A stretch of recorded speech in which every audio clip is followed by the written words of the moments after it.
This is a review of the Tokyo Mauri Mp7A1. This isn't the stock weapon though. It has an upgraded cylinder, piston head, and a tight bore barrel. The only metal parts on this gun are the weaver rails. The top one, this side are three weavers. The sights are metal and they also flip up. Here's your close-in sight, flips up to be peep sights for longer range shots. Both of them are adjustable. The back one's adjustable for windage and the front's adjustable for elevation. The arms of the stock, which can come out, are metal.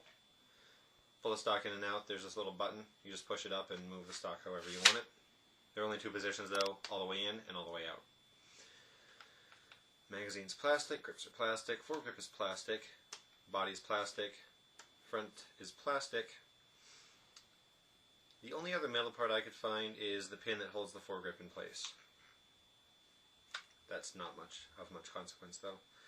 This little switch right here, by the way, on the real steel would be the forward assist, but it does nothing on this except move and kind of look cool.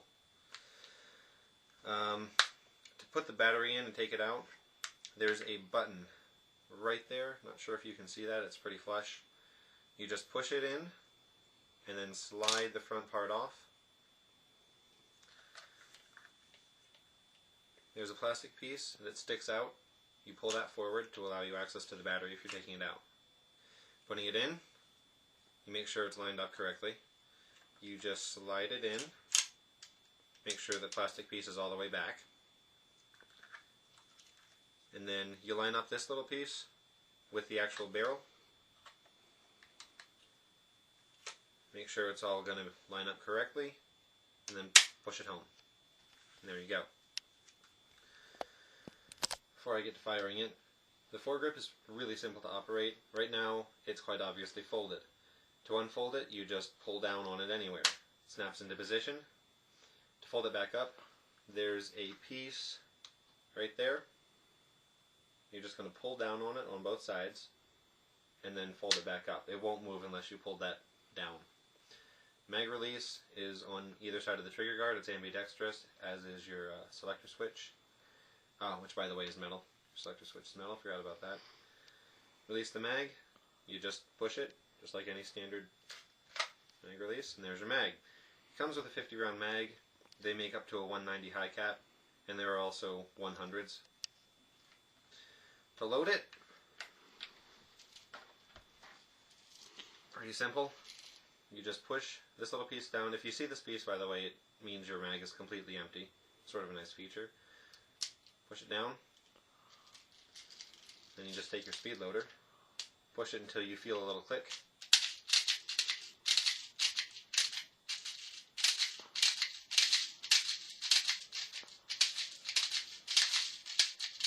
Alright, now it's not moving anymore, so that tells me that the mag is full. You might get one or two extra, but that's to be expected. Slide it back in. There you go. You have safe, semi, full. I'll just leave it on semi for a second. Take aim at this coat.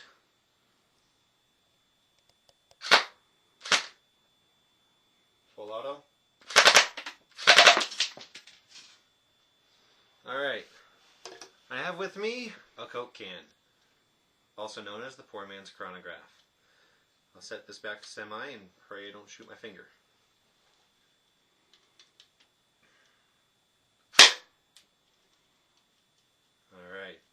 There's your dent. Didn't even pen. FPS of this thing, about 260, 280, maybe. Effective range is 100 feet. You might be able to hit targets out to 120 if you're really good, but not sure about that. To make your job easier though, standard on higher end AEGs, you have your adjustable hop-up. To access that, you're going to pull back the charging handle. You have to pinch these two, otherwise it's not going to move. Pinch and there's your hop-up wheel. TM hop-ups seem to be pretty sensitive, and this is definitely no exception. A little movement's going to give you a lot of results, so watch that one. Overall, this weapon, after just being a Tokyo Mauri, plus all the upgrades, cost about $500, and is definitely not worth it. There are some nice features. The foregrip, if you pull this front battery cover off, your gun won't fire even if you have it set to semi or full. CQB or long range sights are pretty nice, even though you're not going to get much results in long range firing. And as I said, it only comes up to a 190 mag, so good luck carrying a lot of those around. It's not going to be much fun. But if you're in a CQB situation and you don't mind not having a whole lot of ammo, it's a really nice weapon. It's light because of its plastic content, and it's a TM, so the plastic's high quality. It's really easy to hold one-handed and shoot one-handed. There's absolutely no strain like it would be with an MP5 or something along those lines. As you can see, it's extremely short. Not so much easily concealed, but easy to just reach around a corner. You have 4 sling mounts. The whole thing's ambidextrous, so you can have a sling on either side. And as I said, your mag release and fire selector switch are the same on both sides. Last thing I should mention, though, it has a trigger safety. You probably can't see it, but it's the center of the trigger moves independently of the rest of the trigger. The trigger is not moving right now. I have to push down the center before it'll move back, and I've got the whole thing set to safe, so it's not going to shoot my wall. And overall, I wouldn't rate this gun very highly. Probably a 6 out of 10. Rate of fire is okay. Battery life is pretty good because it's not that high of FPS. FPS is alright. I mean, for an AEG it could be a lot higher, but for such a small gun it's pretty good.